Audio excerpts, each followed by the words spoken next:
Facebook. Hi. Welcome everybody. It's good to see you here on this lovely holiday on Monday. It's Monday Mayhem, and as you know, we're here every week causing a little trouble and raising a little hell. And today, I brought the lovely and fabulous GAC on. Gwendolyn Alice Kelly is here to talk to us a little bit, and you can tell she's nervous because she's wagging her arm back and forth. But do you want to say hi, Gwen? Hi. And Gwen, do you want to tell us something magic about yourself? And if you're here, make sure you say hi and write a comment. Otherwise, we can't see that you're here.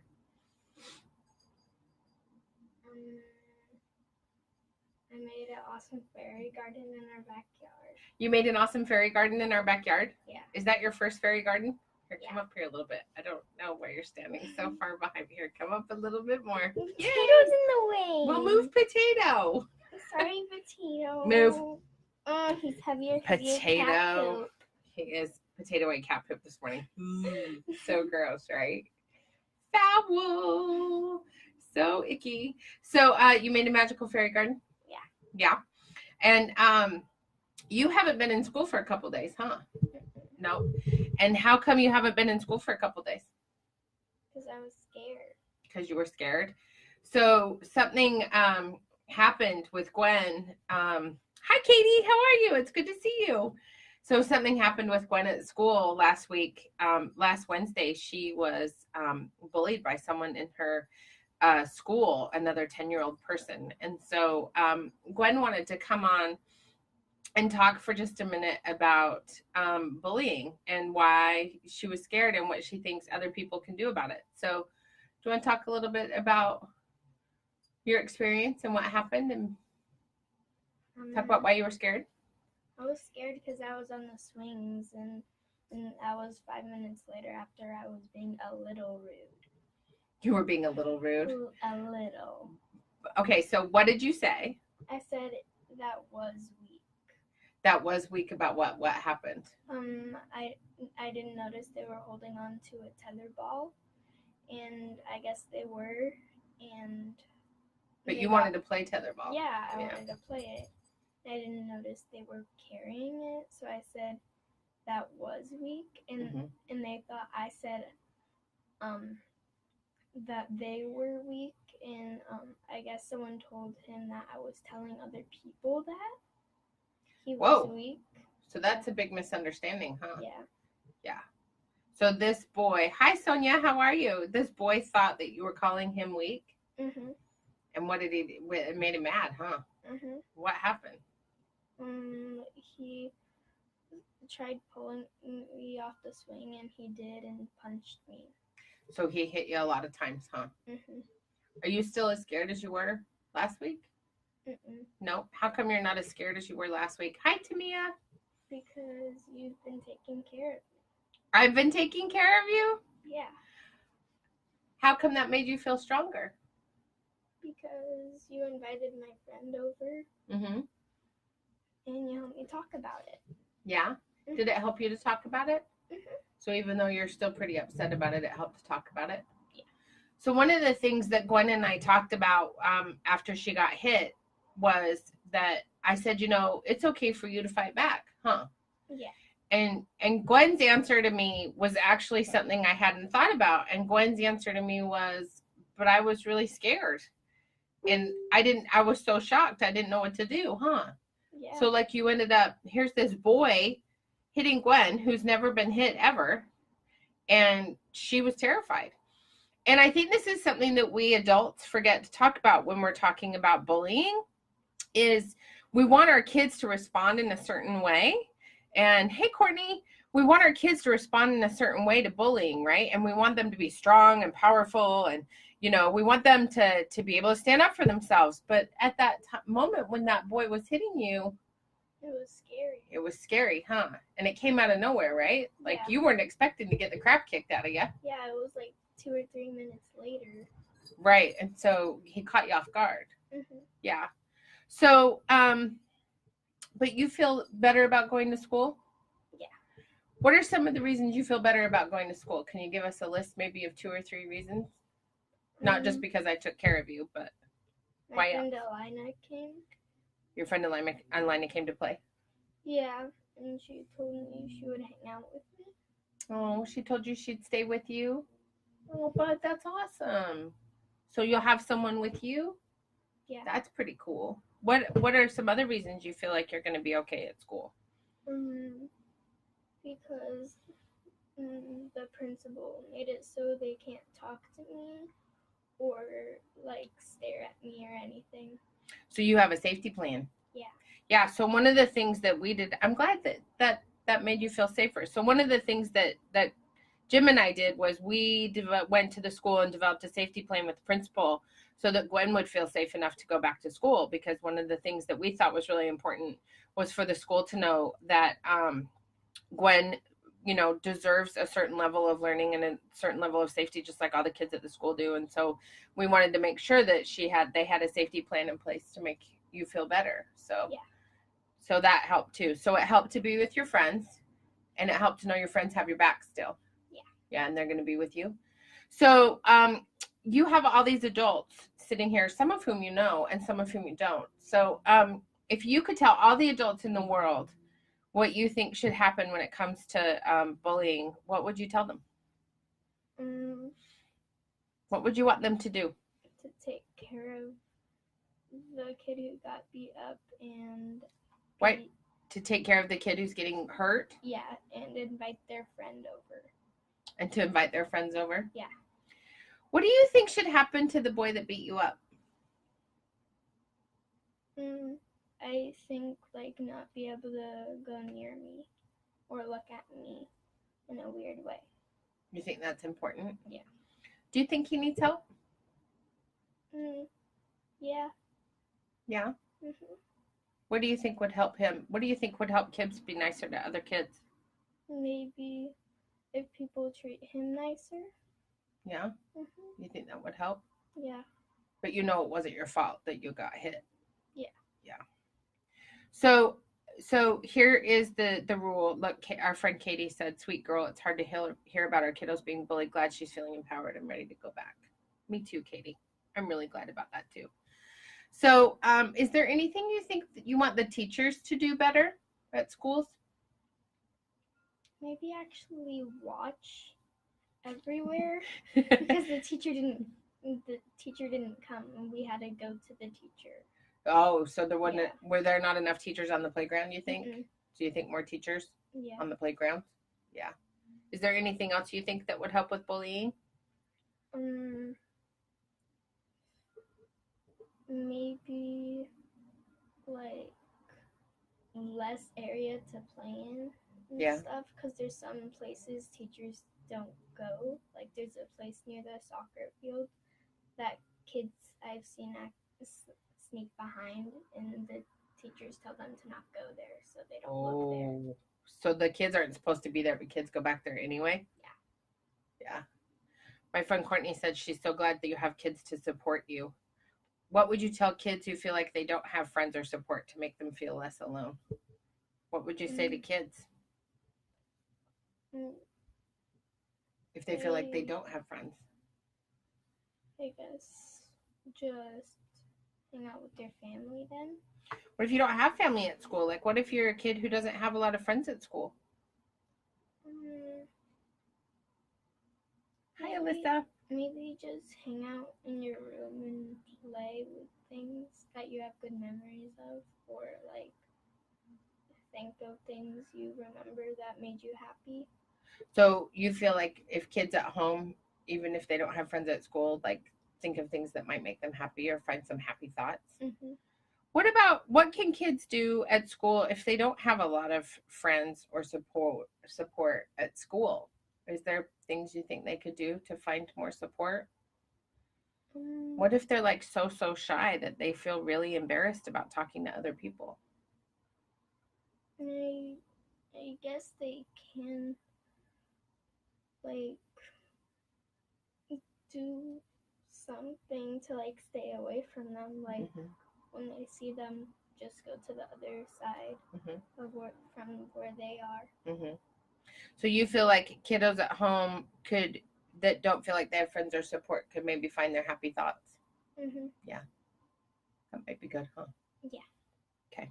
Do you have any other great advice to give these folks? No? Is there anything else you want to say to anybody? Because I have a lot more to say, but I want to make sure you got in all your words. I can't think of anything else.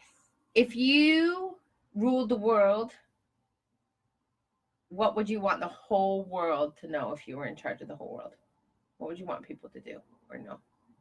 I would want them to know to not do anything dangerous or anything rude. And I guess anything that's like stealing. Not to do stealing? Yeah. Alyssa wants to know what adults can do to help. They can always comfort the kids. Comfort the kids? Mm-hmm. You didn't get a whole lot of comforting, did you? I did with my friends. With your friends? And you did too. Mm-hmm. But were the other adults at school very comforting? Not really. No. But they did let me go into their office and hang out in there for a little bit. So you got to go calm down in the office? Yeah. Into someone else's office. So you feel like the biggest thing is for adults to comfort kids to make them feel better? Yeah. I think that's some pretty solid advice. Do you want to stay for the rest of what I have to say, or do you want to go back to playing your video game? I'll go back to playing my video game. Okay. Everybody say thanks. I have 100 more feelings, so don't go anywhere. Say bye. Bye. Thanks. Love you. Hey, Stacy, how are you? Hey, so for those of you that are just joining us, Gwen was just here talking about her experience. So if you missed it, make sure you go back to the beginning and say and talk to Gwen about her experience. Thank you all for saying thank you to her. She really wanted to say something, but she was really worried about what to say. So this experience was really harrowing for me. I literally was on my way to Portland to do a live, be on TV live. And I was on the freeway and I literally turned the car around to go back while I was on the phone with Jim. And he's like, no, I got this, like, keep going. And so I had to turn around again. And of course I'm driving in the Camaro like an idiot because I was so upset. And I was thinking about this and I was thinking about, why am I so quick to anger? So the very first emotion I always feel is anger. It doesn't matter if I'm frustrated with kids or I'm frustrated with Jim or I'm frustrating with the State of the Union. I'm frustrating with anything. You know, my first instinct is anger. And I was thinking, where did I learn that anger is the first thing? Thank you, Tamia, for saying that. She is a brave Gwen. And Courtney, you're right. I can't wait for her to rule the world either, because it's going to be something. But why am I quick to anger first and then I think about things second? And so I was really trying to figure out what that was all about. And because there's so much that's making me angry right now. I think we're all in this space, right, where we're just really pissed. And so I was thinking about all the things that are really making me angry. And I started calling it patriarchy on the playground. So in my world, I've been dealing with the things at USC that were happening last week with the one of the gynecologists at the Student Health Center was found to have like hundreds and hundreds and hundreds of sexual assault victims. And I too had a really horrible experience at the USC Student Health Center with a different medical provider. And so I was thinking all about all that on Monday. And then on Wednesday, I get hit with this just wave of anger and grief. And I couldn't believe that Gwenny had been, I mean, not only did this kid like bully her, but he thought she was calling him weak. He thought she was calling him weak. And instead of him being like, okay, well, she's made me mad, I need to negotiate this, he flipped her off. He called her a bitch and he hit her 5 times. And he didn't just like smack her around, hit her, like he punched her and he bruised her and he pulled her off that swing. And it was scary and she was terrified. And I said to her, I was like, why didn't you fight back? Like you could have kicked him or hit him or anything. And she said, Mom, I've never been hit before. I was so scared. I didn't know what to do. And I thought, oh, that's what we're missing as adults, right? Because we're like, hit him back, and you're empowered, and you're fierce, and you're brave. But Gwen was like, I was frozen. And I thought, well, that's the moment where I did not want to have this conversation with my 10-year-old. Like, you don't deserve to be hit. And even if you make someone angry, you don't deserve to be hit. And like, having that conversation, how do you even have that conversation with a 10-year-old? And navigating that, both as a feminist and a woman, as a mom, was really, really complicated. And one of the things that I'm really proud about, Courtney, you're totally right. Like, we're so quick to forget that no one knows how they'll respond in a moment of danger.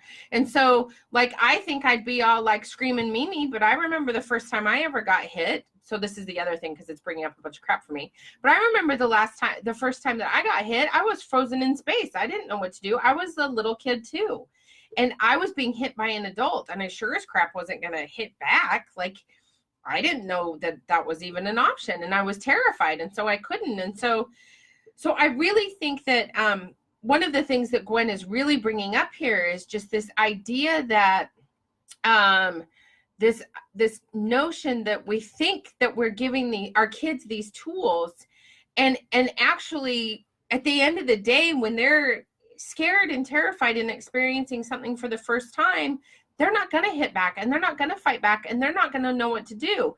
And I'm really proud of Gwen, because she's really shy and reserved, and she keeps her emotions in check. And so when I said to her, do you want to go to school? She was like, is that even an option for me not to go? And I was like, oh yeah, we can take you out for a couple days, because it was Memorial Day weekend anyway. So I was like, whatever. But I was thinking, how do I help her be empowered and at the same time process all these really intense emotions she's feeling? Because this kid just kicked the crap out of her. And so we wanted to transform her big, deep emotions and transform our own emotions. I wanted to transform my anger into action. Jim's always calm, and he's like, I am a lunatic. I am the first to admit that actually it's a good thing I wasn't anywhere near town, because I would have been like that banshee mom that couldn't handle herself.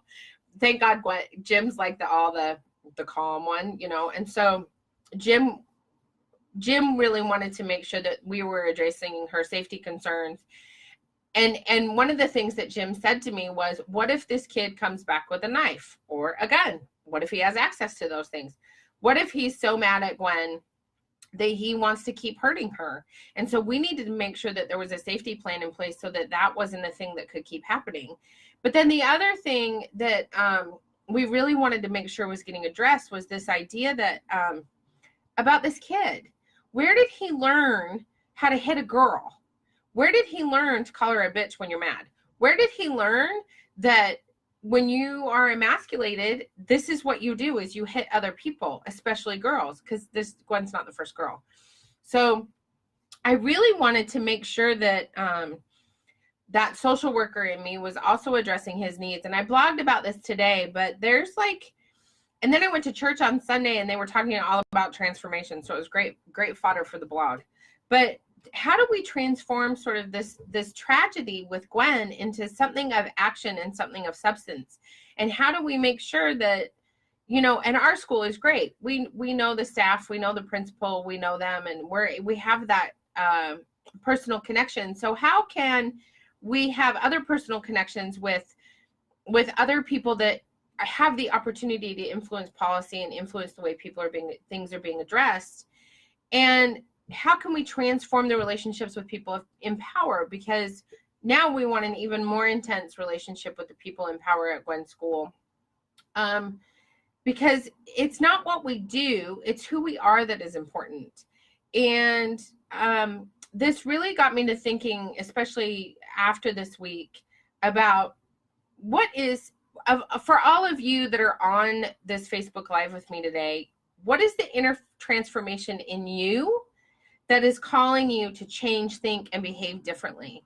So I could have gone into that school and raised all sorts of hell. I wanted to press charges. I was so mad, I was just steaming. But but there is a transformation that has to take place if we're going to shift this conversation about bullying into a place that actually is intentional and can address some of the underlying issues. And so I was thinking about what is calling to all of you to change, think, and behave differently.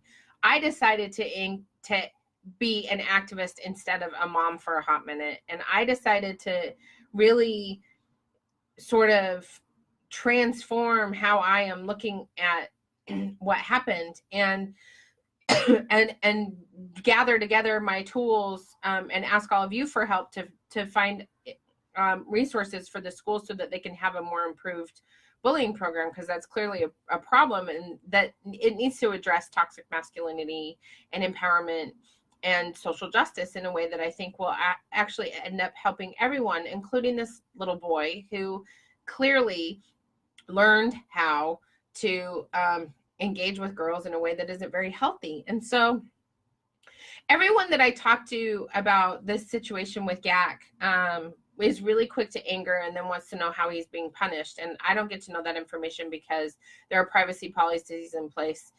We get to know that they're taking care of it, they're taking it seriously, but you know, his privacy is also important. And how do we balance that by talking about how we got here?